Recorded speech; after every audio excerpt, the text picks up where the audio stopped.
Amoy kalawang ang hangin. Sa kwarto, amoy dugo.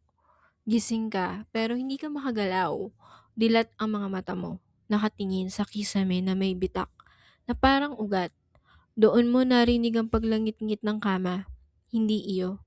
May bigat sa dulo ng higaan. Unti-unting lumulubog ang kutsyon. Parang may umuupo. May mainit na hininga sa leeg mo. Basang-basa. Parang bagong kain. Gusto mong sumigaw, pero may dumikit na daliri sa bibig mo. Malamig, manipis, at parang buto na lang. Bumulong siya. Masakit ba? Biglang gumalaw ang kamay niya. Hinila pababa ang kumot. Kita mo ang sarili mong tiyan. Hiwa-hiwa. Parang sinadya. Parang pinag-aralan. Doon mo naalala. Hindi ka natulog kagabi. Ikaw ang pumatay sa kanya. Ikaw ang naghiwa. Ikaw ang nagbaon ng kutsilyo. Ikaw ang nag-iwan sa katawan niya sa kwartong to.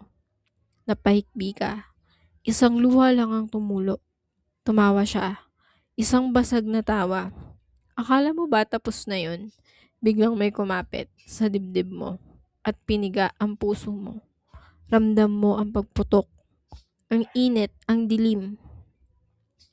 Bago tuluyang mawala ang paningin mo, huling sinabi niya, ngayon pareho na tayong patay. At kinaumagahan, may makikitang bangkay sa kama. Ngumiti ang mukha, pero dalawa ang refleksyon sa salamin.